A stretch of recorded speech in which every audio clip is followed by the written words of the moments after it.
primary ignition.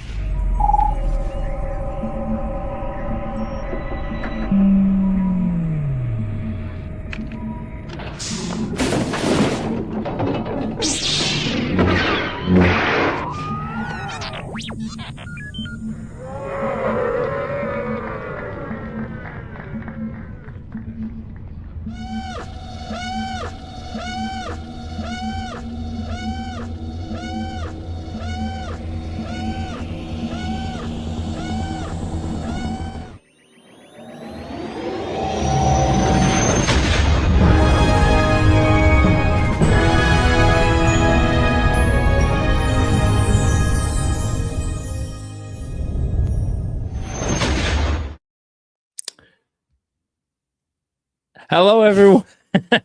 Hello, everyone, and welcome back to the Life at Lightspeed podcast. My name is Colin, and I'm Brooke. and we are back.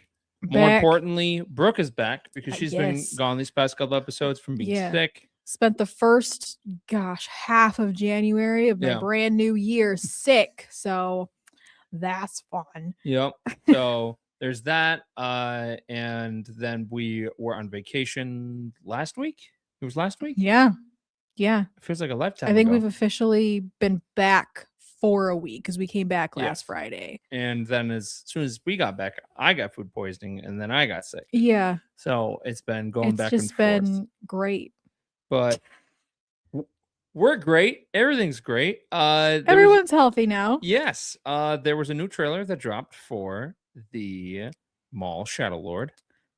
The Maul Shadow Lord. No, for Maul Shadow Lord, and Ted from Countdown City Geeks came on as a guest host, and we did a breakdown of that, and we actually discovered some misleading things that they put in the trailer to make you think otherwise. Oh, okay. And then I missed your guys' podcast, so how dare you? Excuse me. And then we also wanted to dive deeper into some of the projects that Kathleen Kennedy announced before her departure. And I wanted to dive deeper into that because I think there are some things to discuss. And then also, we also wanted to talk about Hayden's first time over at Disney because that was an awesome trip. And we also wanted to, talk more about, what it's like traveling with a practically 8-month-old. Yes, a child. So, well, you can't just say child. There's yes. He is under a year old. He actually just turned 8 months. Yep. But yeah. Yep. But without further ado, let's dive into everything. First things first. Thank you to the Virtual Cantina Network, an amazing group of people who just have devoted their lives to Star Wars and of just giving back to the fans. And they're just such a remarkable group. Go check them out. There's so many upcoming events this year. And then also there's Rebel Scum Con. Very excited for that. Cannot wait until that this year. They actually just announced 2 more people who are from 2 actors from the I'm not sure if you've ever seen this. If not, then I have to show you this year because it was a big show. I mean, not show, a film that I grew up watching. I just loved it. It's called Fanboys. And it's basically this group of nerds where one nerd has cancer and he has a short kind of time period to live, and they have to race against time before he passes away to see the Phantom Menace, because this takes place in 1999.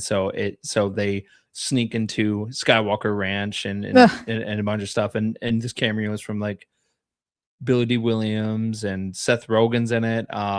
Carrie Fisher, like it's. Oh, wow. I've never even heard of this. Yes. So I will, we're going to watch that tonight. Fantastic. Yeah.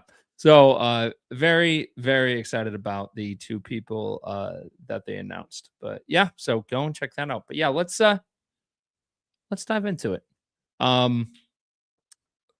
For our trip to Disney,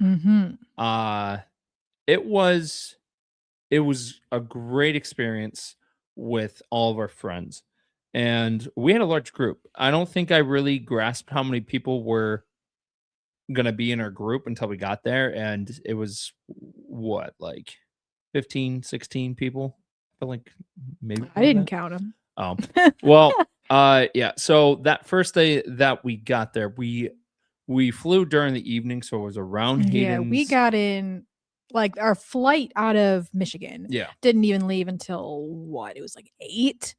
And so we didn't land until it was nearly midnight. So like, yeah, Hayden slept or was chill that whole flight. It was yeah, lovely. And it was also a very empty flight. We got lucky. yeah.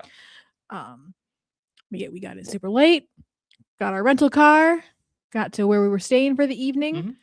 got roughly 3 hours of sleep, and then we went to Epic Universe. Yeah.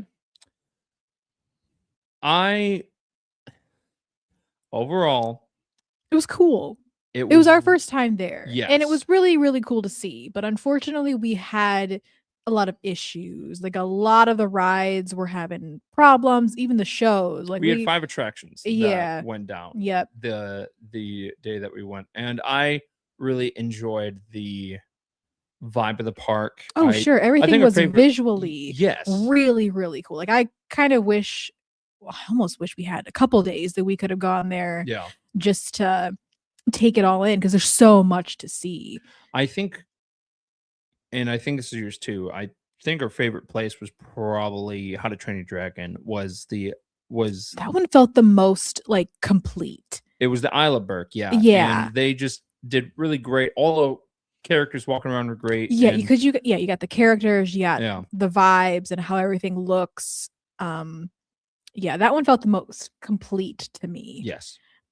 Harry Potter, we're big Harry Potter fans. Yeah. That one, it was really cool to see. I enjoy seeing the wizarding world like outside of what we've seen in the movies. Like I think that's really cool, but I do think it was kind of how do I explain this? Like I got emotional when I walked into like, Hogsmeade for the first time because Yeah. like I was like there. I was in the place that I'd seen and read about for so long. But walking into this land, it was really, really cool. But I didn't have that like reaction. No, You know what I mean? No, I completely understand. And I think it was really interesting because you go in and it's basically you're walking into Fantastic Beast. That was And kind of the initial thought. It's Paris. Like, so you're in like a Paris right wizarding world. from the second movie. And Yeah. then you jump over to take Floo Powder over to the Ministry. So that Right. was cool. So we actually didn't even get to get on the ride. No. Unfortunately, it was down pretty much the whole day. But we did get into that first area where it's like the main, I don't even know what you want to call it, area where you have like the big old, it's not a fountain, the statue. Yeah. Statue. The big old statue in the middle and people's offices around it, all the Floo Powder. So like that was cool to see. And that I got kind of a reaction out of that. And like, we went around, we did the spells. We have wands. Yes. I waited in line next to the children who were half my height. Okay. I waited patiently. And so that was cool. And so yeah, overall fun. And then there was the Monsters Land. The ride, awesome. It went down halfway through my ride. We were doing rider swap the whole time, right? Because we have Hayden. Right. And so when I got to go on, it went down like halfway through. And then when it kicked back on, I didn't. So you would have to tell me. You rode it twice.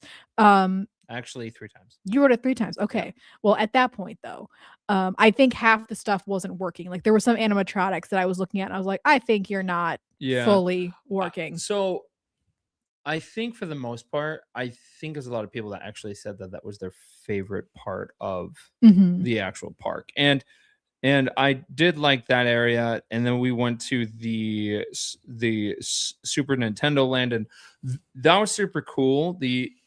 That was the one we got to explore the least because we went there last. Yeah. And it was getting dark and cold, unfortunately. It was cold on our trip, which I love the cold. So it wasn't that big of a deal, but I wasn't expecting the first couple days. It was nice because it got into the like high 60s, maybe 70. But then like by nighttime, it was hitting like 50s, which is chilly.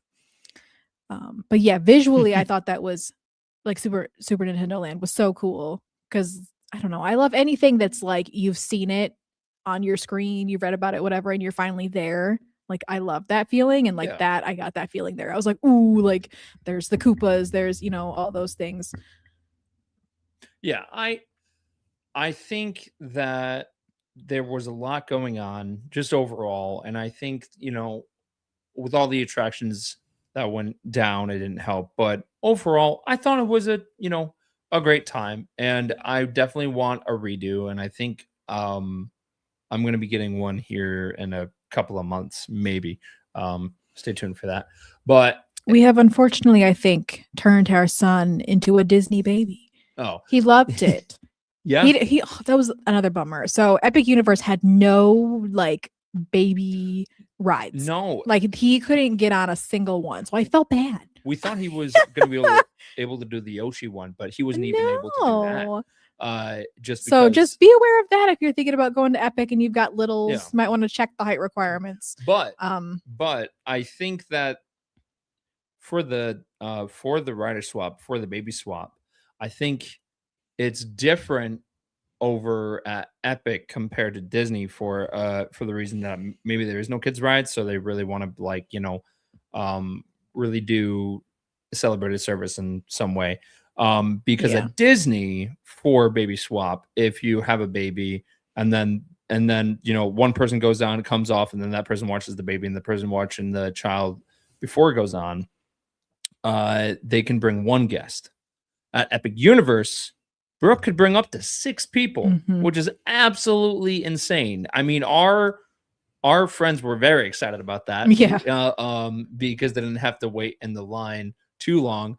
And No, they send you up like their quote unquote Yeah. like fast pass lightning lane, Yeah. like their fast lane. yeah, the other issue, well, I mean, it really was an issue. It was kind of like a, hey, we kind of figured, it worked out, but because of all the attractions that we went down on, they would give us some fast passes. So we would give one person to go do the fast pass, and then they would do the rider swap for that. And then, so in a way, we kind of were just like, all right, here's the system in place. We're just gonna, see where it takes us. And we, we're doing what we were supposed to do. So it worked out in that sense. And For clarification, you're not swapping your baby with somebody else. We did leave with the same one that we came with. Yes. But yeah. And then quickly, over our trip over at Disney, it was fun. Just Hayden, he's at an age where he just loves looking at things, Yeah. right? And there's just so much to look at Disney, and there were rides he could get on. So he got to go on Pirates of the Caribbean, Haunted Mansion, Small Yeah. World. He slept through a few. He slept through the entire safari, which was kind of a bummer. Yeah. But at least he could sleep through Yeah. anything. I was gonna say that boy is definitely my son, because he can sleep anywhere. Oh, yeah. And that's the same with me. I can sleep anywhere. So it's so funny that like he's so quick on doing that. But his first ride ever was Pirates of the Caribbean. It was. He loved that. And then you took him on Small World. Thank God I wasn't there, because He has such a deep rooted hatred for It's a Small It's World. not that I have a hatred for the ride. It's more of I don't want to get the song stuck Wear in my head. headphones then. Good It's gosh. also my You mom's just favorite ride too, and I just hate remember going magic, on that hate ride whimsy. over and over. Whoa. I don't hate magic. How dare you? But yeah, no, it's just like I'm just not the biggest fan of the ride. I think hate's a strong word, but I don't hate And the it's ride. funny because I think that was the one that Hayden enjoyed the most. Obviously, I Yes. could not ask him, but just based on his reaction, and like there's just so much to see on It's a Small World Yeah. that I think that was the one that he was kind of like, whoa. Yeah. So and then he also Went to his first bar. he It went was to Oga's Cantina. Baby's and first bar. he got interrogated by a First Order stormtrooper. That was really cute. And then just taking him to Galaxy's Edge too was such a surreal moment. Especially for me, just because that was my home for 3 years. Yeah. And I'm still friends with some of the people who used to work over there. So bringing him over and just kind of showing Hayden everything. And yes, he's a baby. So like, he's not most likely he will not remember his first trip, but it was so cool to see him kind of process the land and him meeting different characters. Like he had a really cool interaction with Din Djarin and Grogu, and I Mhm. think he thought Grogu maybe was real, and He is. they did really well with that How dare puppet. you? um okay, yes, you're right. But it was so cool because when Grogu was you know interacting with Hayden, he would like kind of look up at Hayden, and then Hayden would kind of lean forward, and he tried to like to do it. Like it was funny because they were kind of having a They were having a moment. they were having a They moment were and having, a baby like I think conversation. babies have like telepathy, Yeah, and they were having a moment. yeah, and uh, it was great. It was so cool, and we just were just showing the land, and it was an awesome experience. And then we took him to all the parks, and we took him over to Magic Kingdom, and he was able to he experienced pirates. And decent amount of people were asking, well, how do you feel about the drop? And I'm like, Yeah, one, it was dark, yeah, so I can't exactly tell you what his face looked like, but he didn't really have much of a reaction. no, I think in my arms, I'm sure he was kind of like, "What was that?" But he didn't yeah, cry or like he no, didn't do anything that made me really let me know what he thought. right. In all honesty. And we also did the Haunted Mansion Yep. as well. And it's so cool to see him at this stage in his of where he's growing up, and like he's just kind of like you know I just love watching him yeah, experience things. yeah, And it kind of goes back to, I think we talked about this on a previous one, like why take your baby to Disney? He's not going to remember. And it's like, yeah, but that doesn't mean you don't like let your baby have experiences just because they're not going to remember. But also, like, we're going to remember this. I'm going to remember this forever.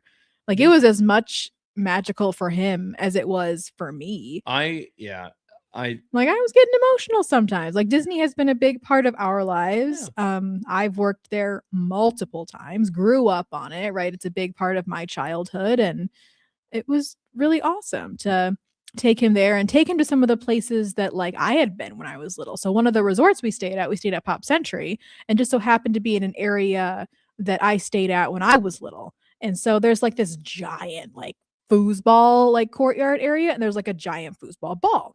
And I have a picture of like me sitting on it, and now we have a picture of Hayden sitting on yeah, it. So it's just like, and it looks the exact same, right? So like it was cool to just you compare and you think back, and it's really fun to yeah.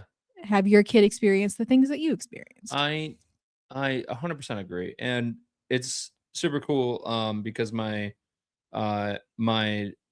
cousin also works over there as well. So it was really cool because her and I are the only two people in our family that have worked at Disney. So it was awesome to see her and catch up with her, and then she met Hayden. And And just catch up with other yeah, friends who, yeah, have also grown up and had their own kids, and yeah, we've uh made lifelong friends who yeah. just down there. And And then we also we went with a big group of friends. So we were with Hunter and Hannah, and big shout out to Hannah too throughout the trip, because of she like Hayden loves Hannah. And yeah, shout out to everyone. If you yeah. held our baby, thank you.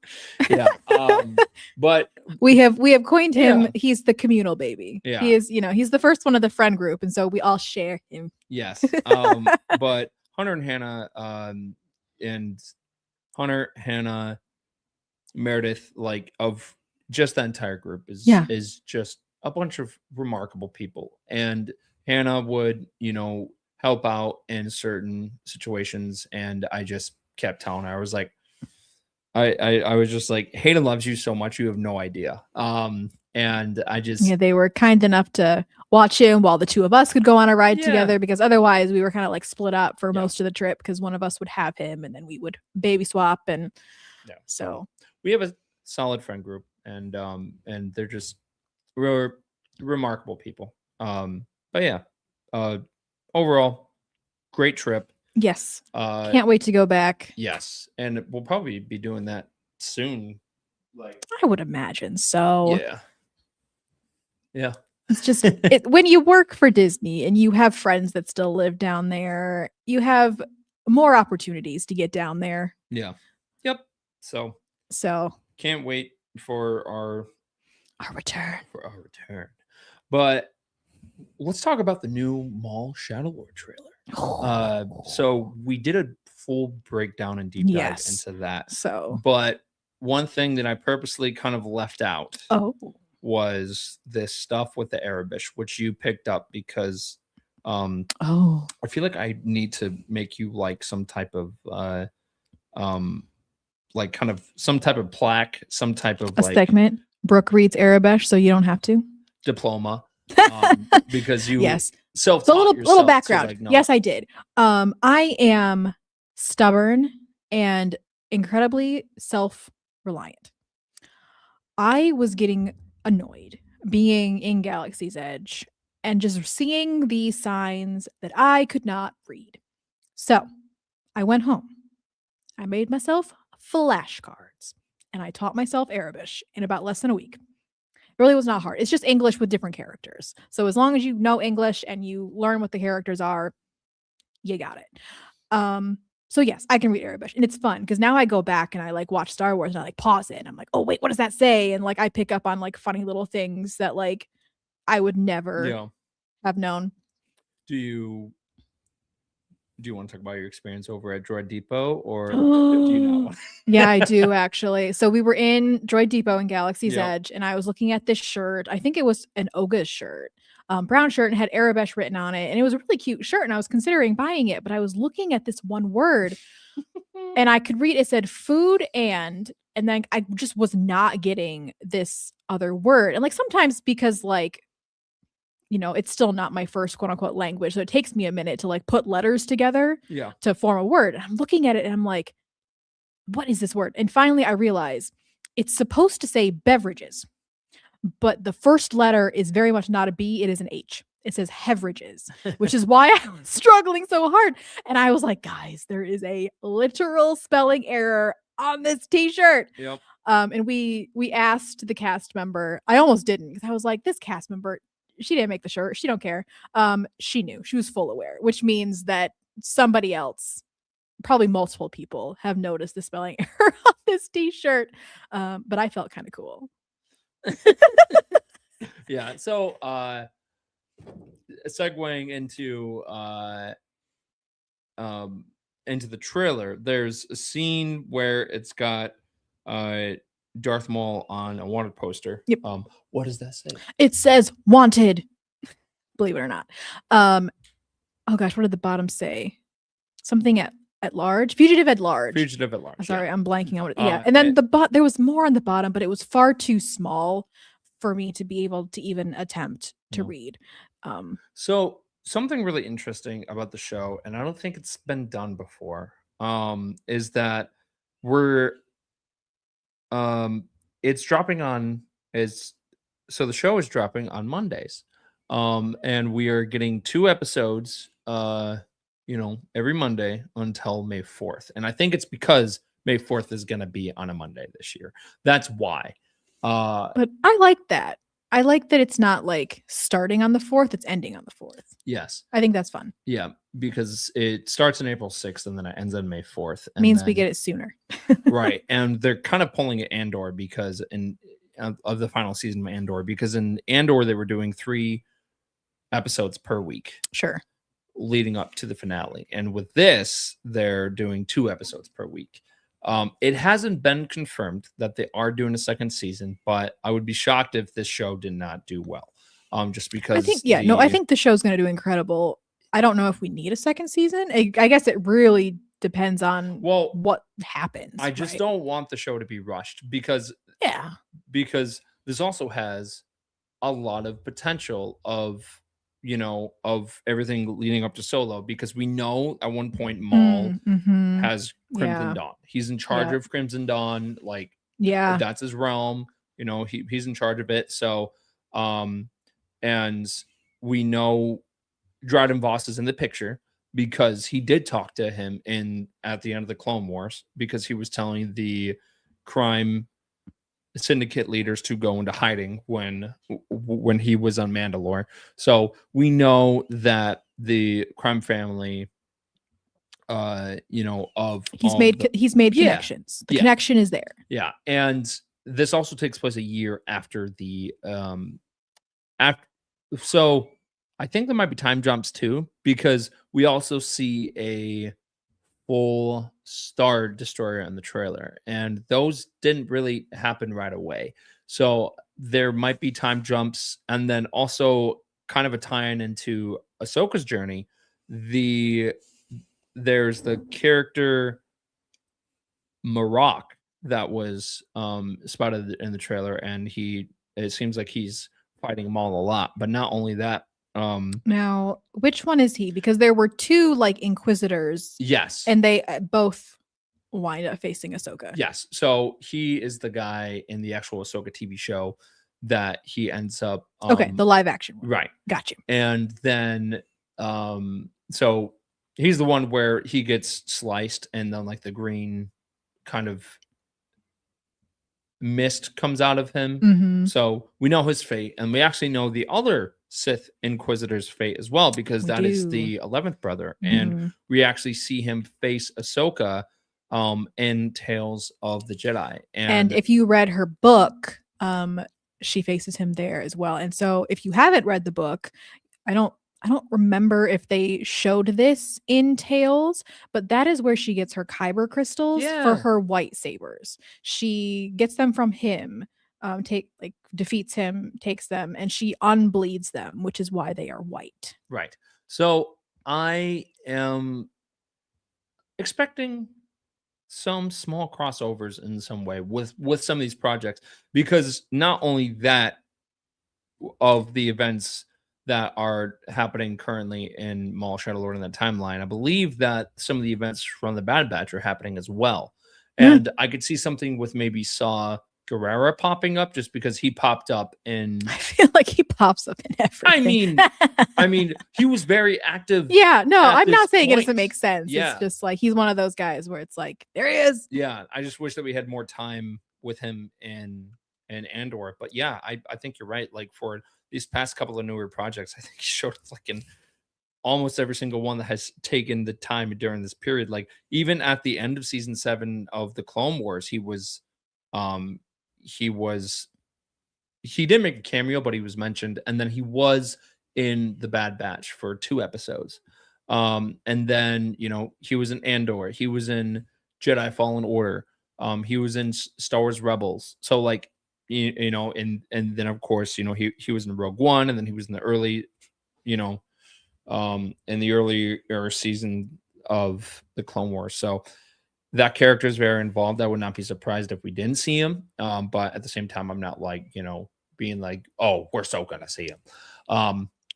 But yeah, I am very excited for the show. I think there's so many great things and that will come out of this. And I think that I would be shocked if there wasn't a season 2. I really hope this is not like a Well, again, for one-off me, season.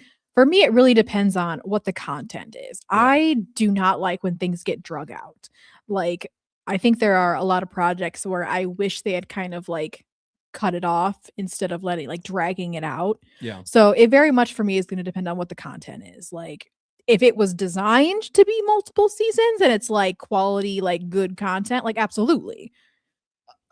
I think for this though, it's Sam Witwer is a remarkable voice actor. Oh yeah. And I had the chance to go to a couple of panels that they had over at Rebel Scum Con, where he dived, deeper into the world of, of animation and the character Maul, including Force Unleashed for Star Killer. And it was, it was super cool to, see him being passionate about his work. Like Sam Witwer is a huge Star Wars fan. And they even said in the article that was written by Kristen Baver, that he wanted to add this element of calm. And there's certain scenes in the trailer where he's drinking tea, and that is actually part of a tea ceremony that he was inspired to do in the show, specifically when he went to Japan recently, and he's just adding more to the character. And I love that Dave Filoni also is a huge part of the show. You know, and the voice cast is remarkable. But Nessa Marshall is back as Rook Cast. She was the Mandalorian that has the purple hair that was Maul's kind of right hand lieutenant. Okay. But also her character's rumored to be rumored, and there's theories that she is the armorer. She's like the younger version of the armorer. I did hear that. And I could definitely see that. I think that would be very cool. I think it would be a cool tie-in. And if they can kind of have it intertwined with Emily Swallow to where she can be involved in that, because she was she's the one that plays her live action. So, having that of that intertwine of where, eventually if that ends up being, true, that would be very cool. And then you also have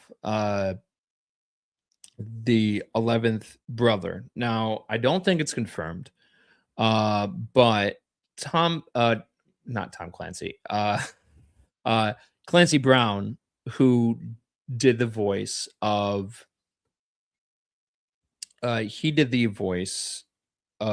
Savage Opress, but he and a couple of other great characters in Star Wars animation, including live action as well. But he also was the 11th brother in Tales of the Jedi. So I think it would be cool that, have him come back and them have a reunion in a way. I don't think he would probably talk much, just because, the Sith Inquisitors are more of like, of the fighting sort. So, but yeah, overall, great cast. I'm looking very forward to the show. Comes out on April 6th, 2 episodes leading up to May 4th. And I love that, because we're also going to be, getting the Mandalorian and Grogu in May. And then we're also getting, probably a new show of Tales, like, Tales of the Jedi, Tales of the Empire, Tales of the Underworld. So most likely the next step. But if we don't, it won't be the end of the world, just because we are, we have Maul Shadow Lord. So we have stuff. Right. We have stuff. It's great. And then Galactic Racer at some point will be coming out this year. We don't know when. I would love it to come out this summer. It would be super cool. And then there's also the Zero Company as well, which is a strategy game. But yeah, overall, I'm very, very excited for the show. Maul is an interesting character to me. I love characters that are kind of complex. And he's just, you look at his story, and he was, another person manipulated by Palpatine. And that's really all that we've seen of him, right? And so I'm interested to see like his story. And also the time period between like the fall of the Republic and rise of the Empire is very interesting to me, because I feel like it hasn't been super explored. It was like briefly explored in the Bad Batch. That was actually like one thing that I was a little disappointed in the Bad Batch, is I wanted to see more of that. So again, we're going to get that time period. I'm interested to see like how that kind of like transpires, and to see more of Maul. Yeah, it is definitely going to be a real interesting timeline. My hope, and it would be so cool, because in Rebels, when I think Maul mentions Vader, he like kind of has like this kind of fear in his voice, as he should, when he talks about him. And in Legends, a long time ago, there was a comic where Vader and Maul faced off. Yeah, that would be really cool. I would love that. It would be even cooler. So much. It would be even cooler is does Maul know that Darth Vader's Anakin Skywalker? I mean, the little child he almost mowed down with his little space scooter. Well, could you imagine? Well, I mean, I don't think I want to see the realization on Maul's face when he realizes that Darth Vader is the kid he almost ran over. I could see Maul a few years ago kind of realizing it, but for I feel like if Maul knew, then he would use that to his advantage, and like he would kind of broadcast that to his advantage. Well, do you that think it he would matter knows. to him? I think it would, You think so? because of Maul likes, Maul likes to play the strategy game. He likes to, kind of move up in the threat food chain in a way. And I think if he, learned about that, I think he would definitely use that to his advantage. I don't think he would just kind of sit on that information. But Thrawn was also the same way. Like Thrawn knew Mm. that Mhm. Anakin Skywalker was Vader, Yeah. and that was explored in one of the novels, but also in the Ahsoka um, TV show when that information is brought, that like of who Ahsoka Tano was, and then he looks shocked and he's like, Anakin Skywalker was Ahsoka Tano's master. So like I could see something like that, but also I think if Maul knew, he would use that information. Sure. And then I think that fight would be super cool because he wanted to face Anakin over at the Siege of Mandalore. Like he was hoping that Obi-Wan would bring Anakin. Right. Well, because he had like that sense that Anakin was the key. Yes. He didn't, for whatever reason, he had that knowledge, but he didn't know why. So yeah. yeah, So I would really love to That- see a kind of interaction between the two of them. I know I'm like overhyping myself up, and Also because you have to think, because in the but- trailer, right, the one Inquisitor says Palpatine wants you dead. yeah. And like, is it just because he's existing, or is it more? Well, I think, I think Sidious sees him as a threat. I think he 100% does, because of when Maul takes over Mandalore at first, and then him and Savage were there. The whole point that Palpatine flew out to that planet and fought Maul and killed his brother was because he saw him as a threat. Right. He was like, Palpatine didn't do much in person. No, you right? are trying to be a rival, is what he says to him. And then he's imprisoned by Palpatine, but then Maul's followers break him out. So I think, he's gonna go after Maul. And my question is, how does he find out that Maul is alive? Like how? I mean, he could sense him. He could. I mean, there could be a bunch of different things, but I think I would love to see that relationship explored more of Palpatine and Maul. And we have gotten that in the comics, and I believe in a couple of books, but I would love to see that relationship explored even further. And not only that, my hope is that Ian McDermott would, reprise the voice of the Emperor. And come back, because he did that for the Bad Batch, and I was hoping for more involvement of him, and he was only like in that one episode, I think. But I'm hoping that he does return, because Maul is such an interesting character, and there's so much history behind him. And I know Sam Witwer and the team over there are just gonna knock it out of the park, and us fans are just ready. We're in standby. We are ready to go. So I can't wait to see what comes out of that show, and I really hope there ends up being a season 2. But we're gonna see. Yeah. So in other news, there is Kathleen Kennedy has stepped down, and Dave Filoni and Brennan Lin-Wen, there's a lot of names there, are taking over. And before she stepped down, she did talk about some of the projects that, like, of the status of some of these projects. So, number one, Taika Waititi has turned in a script that Kathleen Kennedy thinks is hilarious. I've always had mixed feelings about him making a movie, just because I didn't know what to expect from it. Is this just like a general movie? It sounds like it's gonna be like a comedy, and I'm Well, I fine mean, with it. like it's not like the Ray movie, or it's not like a No. it's Uh, like its own thing. Sorry, I can't put that Yeah. quite into words. Yes. Yeah. Okay. Yeah. I don't think it would be about like a main character. I think it would be about a character, that's happened to be in the events of what's going on in the galaxy. Yeah. So, and that process, that script has been in the works since 2020. Oh, Because that's how long it was dang. announced. It was announced of 2020 May You know what I 4th. think he would do really well with? Hmm. The From a Certain Point of View books.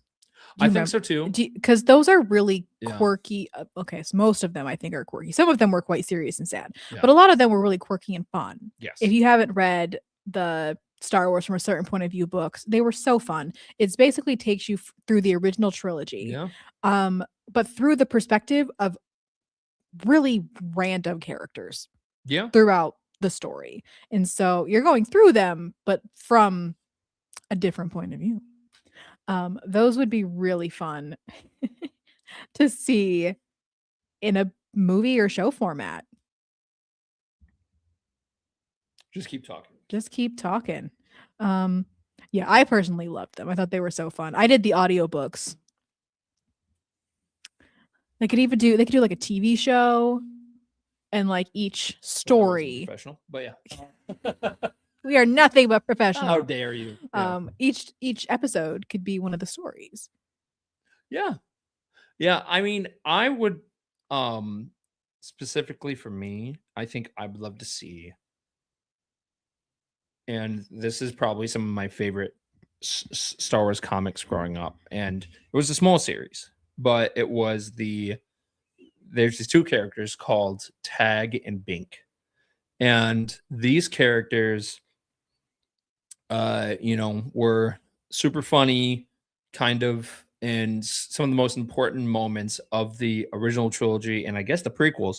And they were just kind of like in certain situations that they shouldn't have been in. And if you read the comics, they were so when Ben Kenobi shuts down the tractor beam, Yeah. on the Death Star, these two characters, Tag and Bink, were actually the two stormtroopers that were okay. that were standing guard. Now, this is Legends, but they were rebels, and then they thought they were, gonna get killed.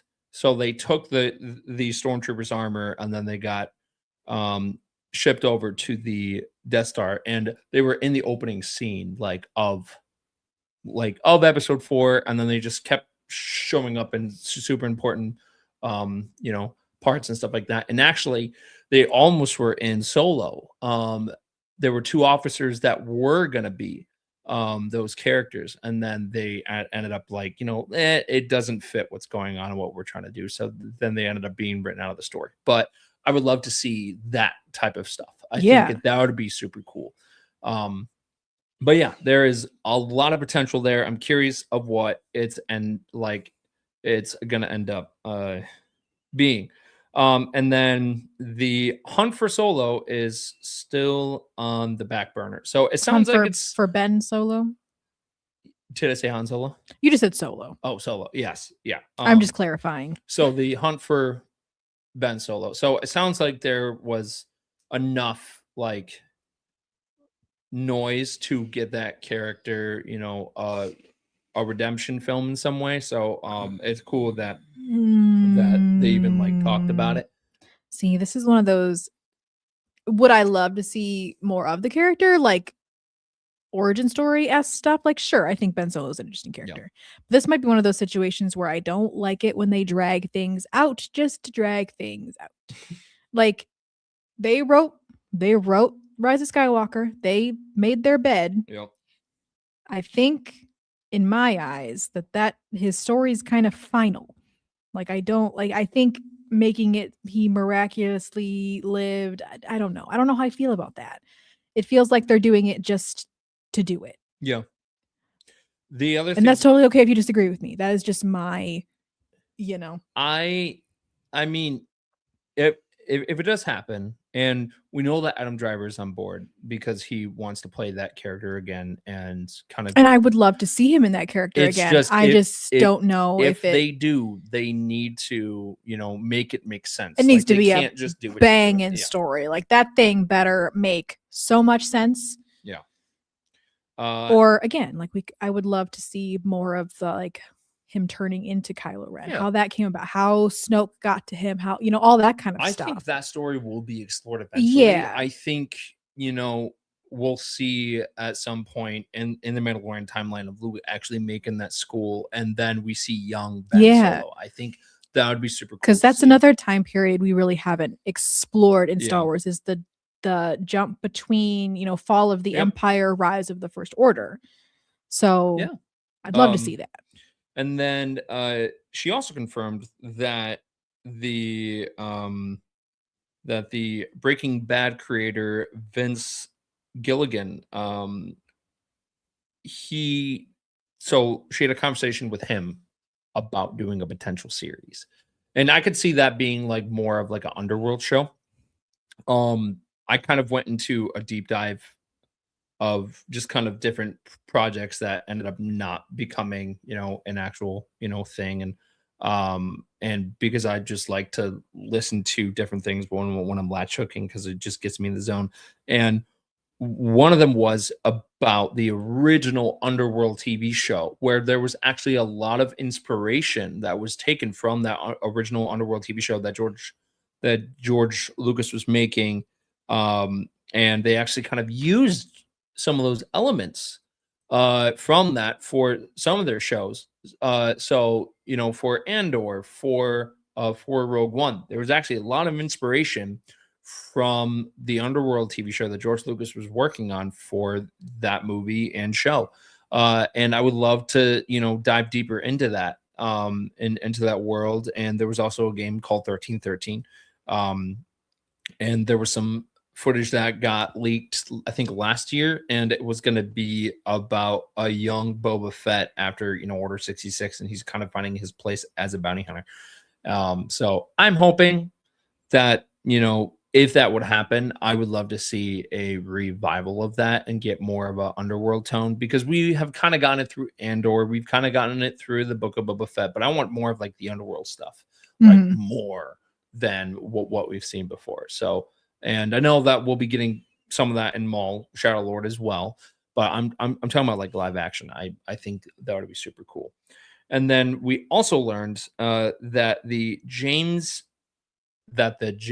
Mangold film is on hold, and that film was going to be Dawn of the Jedi. It was going to be a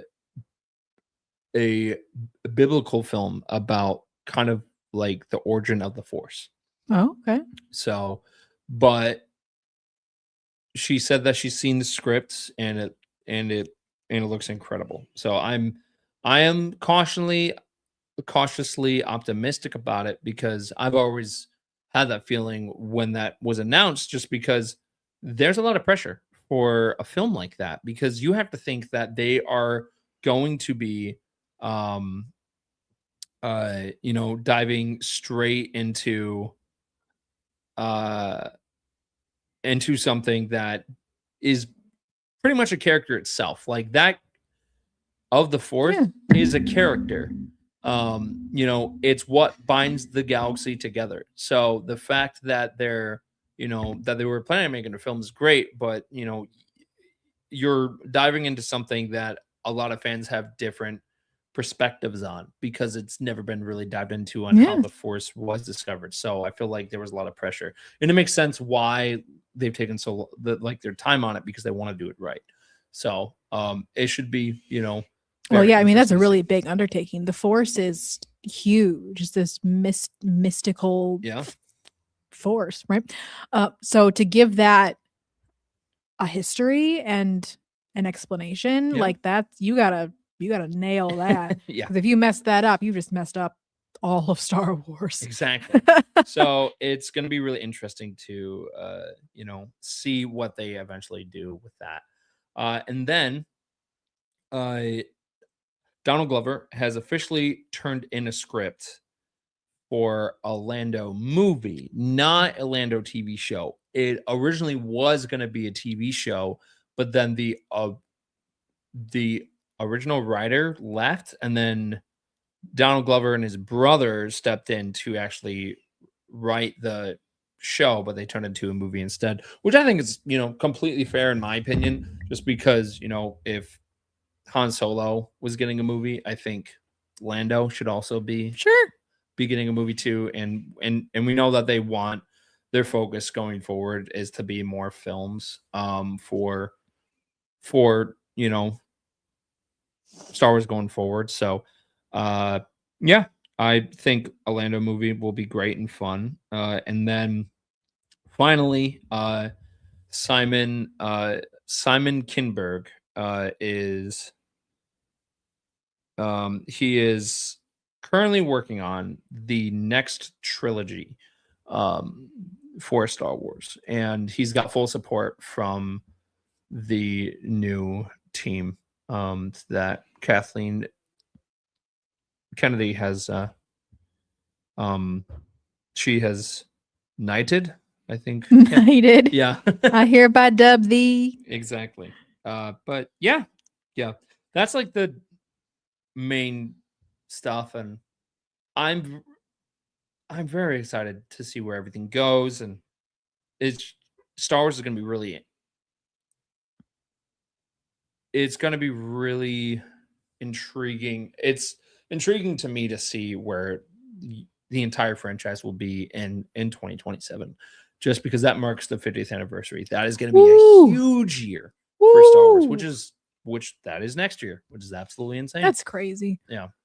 Anytime I hear the year, I'm like, that's not a real year. No. 2026, that's not real. And we're living it now. So, but yeah, so that's the news. That's the news. Wow. Yeah. Is there anything else that you would like to talk about? Is there anything else that you would like to rant on for 5 hours? 5 hours? You guys got the time? I don't have the time. I have to pack. Yeah, pack. Where are you going? We're doing a droid building party tomorrow over at Hunter's. Wow. And hopefully my droid will be actually finished tomorrow, which I'm really excited. Very excited about that. You guys have no idea. He has been working so hard. It's been a journey. Lots of learning, lots of Yeah. So yeah, cannot wait for tomorrow. Also, it's like Planet Hoth out here. Oh gosh. It's up here in Michigan. -3 degrees right now. Well, and then tomorrow with the wind chill, probably. Yeah. My car said a solid 1 degree. Singular 1 degree. It's cold. Quite cold. A lot of schools. Like a lot of schools were closed, like just straight up due to the cold. So there you go. Yeah, stay warm. But yeah, once again, go and check out the Virtual Cantina Network. There's so much great things that is coming from the network this year, so stay tuned for that. Go on the website, www.virtualcantinanetwork.com, and then also go and check out everything happening with Rebel Scum as well. And we will be going to a couple of conventions this year. I will be at San Diego Comic-Con again. We got C2E2 coming up as well. We're excited because they're gonna have Mosh Isley too. So we love Mosh Isley here. But yeah, so thank you so much for listening. May the force be with you forever and always. Forever and always. Maybe.